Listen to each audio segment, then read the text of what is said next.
2021-এর বিধানসভা সব থেকে বেশি বিজেপি এলো এলো রব উঠেছিল, একেবারে কেন্দ্রীয় নেতারা তারা ডেলি প্যাসেঞ্জারই শুরু করেছিলেন।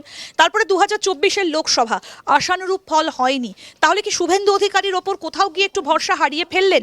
এবারের এই যে ভোটার লিস্ট বা ভোটার তালিকা, সেটা দেখে কি কোথাও সেই রকম কোনো ছাপ রয়েছে বলে মনে হচ্ছে?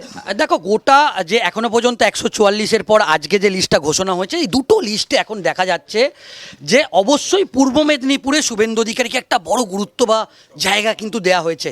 কিন্তু অন্যান্য জায়গায় আমরা যেটা দেখতে পাচ্ছি যে পুরোপুরি আদি বিজেপি নেতা এবং আরএসএস, যেটা 2021-এ সুজয়, প্রশ্নটা যখন তুমি আনলে, তাহলে কি এবার আরএসএস বনাম বিজেপি পশ্চিমবঙ্গের ভোটে? দেখো, সেটা তো একটা বিষয় দেখাই যাচ্ছে যে বিজেপির কেন্দ্রীয় নেতৃত্ব এবং আরএসএস দুজনের মধ্যে রীতিমতো দড়ি টানাটানি চলেছে। এবং এই তালিকা থেকে একটা বিষয় স্পষ্ট আমরা দেখছি যে বিজেপির কেন্দ্রীয় নেতৃত্ব একটা ভারসাম্য বজায় রেখেছে। উত্তরবঙ্গের আসনগুলোতে সুকান্ত মজুমদারকে একটা বড় প্রাধান্য দেওয়া হয়েছে। আবার আমরা যদি দক্ষিণবঙ্গে বিশেষ করে পূর্ব মেদিনীপুরে দেখি, সেখানে শুভেন্দু অধিকারীকে গুরুত্ব দেওয়া হয়েছে। পশ্চিম মেদিনীপুরে সেখানে দিলীপ ঘোষকে গুরুত্ব দেওয়া হয়েছে। কলকাতা এবং উত্তর শহরতলি যে 28টি বিধানসভা কেন্দ্র আছে, সেখানে শ্রমিক ভট্টাচার্যকে গুরুত্ব দেওয়া হয়েছে। সেখানে শ্রমিক ভট্টাচার্যের অত্যন্ত ঘনিষ্ঠ যারা আছে তারা টিকিট পেয়েছে। আবার এটা দেখতে পাচ্ছি যে শুভেন্দু অধিকারীকেও বেশ কিছু তার যে সিটিং যে এমএলএগুলো ছিল, সেখানে তাদের থেকেও বেশ কিছু তাদেরকে টিকিট দেওয়া হয়েছে। সেক্ষেত্রে 2026-এর যে প্রার্থী তালিকা ঘোষণা হয়েছে, সেখানে বিজেপির কেন্দ্রীয় নেতৃত্ব যেরকম ভারসাম্য বজায় রেখেছে, ঠিক আরএসএস তারা কিন্তু বিজেপির কেন্দ্রীয় নেতৃত্বের সঙ্গে দড়ি টানাটানিতে তারা কিন্তু এগিয়ে গেল। একদম সুজয়, আমরা যদি 2021-এর তালিকাটা একটুখানি দেখি, তাহলে আরেকটা বিষয় আমরা বোধহয় মিস করছি। সেটা হচ্ছে এক ঝাঁক রূপলী পর্দা তারকাকে আমরা প্রার্থী করতে দেখেছিলাম 2021-এ। প্রচুর চিত্র তারকা, নায়িকা, নায়ক অনেককে প্রার্থী করা হয়েছিল, কিন্তু আশানুরূপ ফল হয়নি। তৃণমূল একেবারে বাজি মাত করে বেরিয়ে গেছিল। তাই কি এবার রূপলী পর্দার চিত্র তারকাদের অনুপস্থিতি এই লিস্টে? একেবারেই তাই। এবং 2021-এ যে ভরাডুবি বিজেপির হয়েছিল, এবারে কিন্তু তাদের যে দরজা, মানে তৃণমূল কংগ্রেস থেকে বা বিভিন্ন টলিউড হলিউড থেকে শুরু করে বা বিভিন্ন বুদ্ধিজীবী সমাজের বিশিষ্টজন যারা তৃণমূলের সঙ্গে মানে জড়িত, তাদের কাউকেই টিকিট দেওয়া হয়নি। প্রথম থেকেই পুরোপুরি দরজা একেবারে তালা দিয়ে রেখেছিল বিজেপির কেন্দ্রীয় নেতৃত্ব। আর তুমি যে এই প্রশ্নটা করেছো, একেবারে অত্যন্ত গুরুত্বপূর্ণ প্রশ্ন। আরএসএস প্রথম থেকেই আপত্তি করেছিল। তৃণমূলের যে প্রার্থী তালিকা ঘোষণা করা হয়েছিল, সেখান থেকে 78 জন মতো তাদের প্রার্থী দেওয়া হয়নি। আমাদের কাছে একবারে স্পেসিফিক খবর আছে, 50 জনের বেশি এমএলএ তারা কিন্তু দিল্লির সঙ্গে তারা বিজেপিতে আসতে চেয়ে তারা কিন্তু দরবার করেছে। এমনকি 3-4 জন এমএলএ তারা কিন্তু বিজেপিতে টিকিট নেওয়ার জন্য দিল্লি পর্যন্ত পৌঁছে গিয়েছিল। কিন্তু দিল্লিতে যে আরএসএস এবং বিজেপির মধ্যে যে সমন্বয় বৈঠক হয়েছে, সেই সমন্বয় বৈঠকে আরএসএসের তরফ থেকে একবারে স্পষ্ট বলে দেওয়া হয়েছে যে 2021-এ যে ভুল হয়েছে এবং যে ইন্টারনাল সার্ভে তারা করেছে, সবকটি সার্ভেতে একেবারে স্পষ্ট একটা বিষয় উঠে এসেছে যে কোনোভাবেই তৃণমূল কংগ্রেসের কোনো বিধায়ক, সাংসদ, ছোট বড় মাঝারি নেতা, তাদেরকে কিন্তু টিকিট দিলে তাহলে কিন্তু বুমেরাং হতে পারে। আমরা এবারে যে দ্বিতীয় যে লিস্টে দেখলাম, অত্যন্ত ভালো যারা সংগঠক তাদেরকেই টিকিট দেওয়া হচ্ছে এবং আদি বিজেপি নেতা।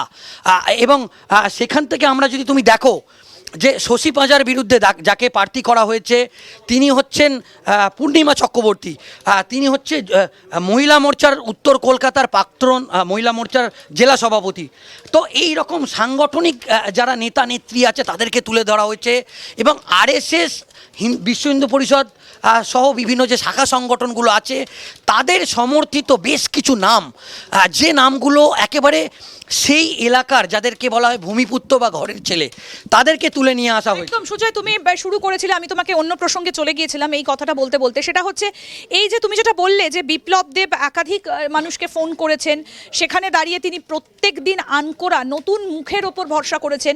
তার মানে কি কোথায় গিয়ে সংগঠনের রাশটা ধরার চেষ্টা চেষ্টা করেছেন? কারণ তোমার নিশ্চয়ই মনে থাকবে যেদিন অমিত শাহ এসেছিলেন সুজয়, সেদিন একটা বেশ কিছু বিব্রতকর প্রশ্ন তাকে করা হয়েছিল যে কোথাও কি গট আপ হয়েছে, কোথাও কি প্যাচ আপ হয়েছে।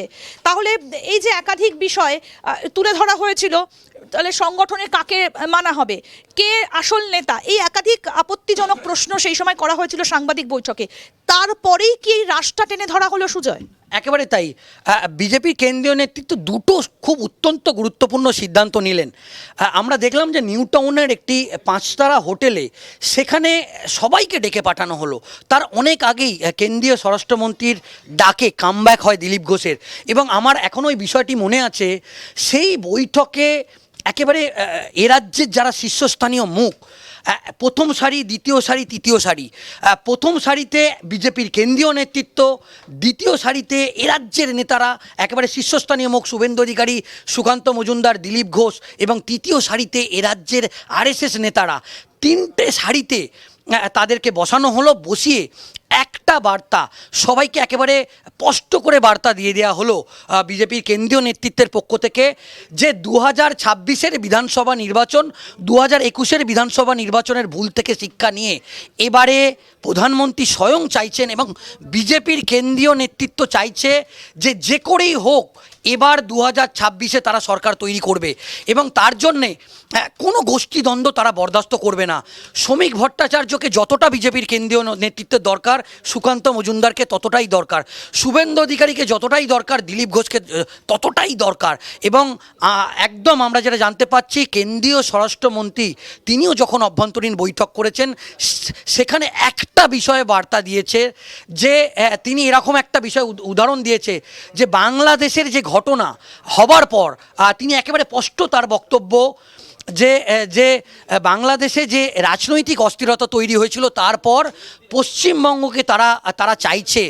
এমনকি এরকম উদাহরণ দেওয়া হয়েছিল যে পশ্চিমবঙ্গ এমন একটি রাজ্য যেটা সীমান্তবর্তী প্রচুর জেলা আছে এবং যেখান থেকে একটা নাশকতার সম্ভাবনা থাকছে, এবং এই নাশকতাটা সারা ভারতবর্ষে সমস্যায় পড়তে পারে।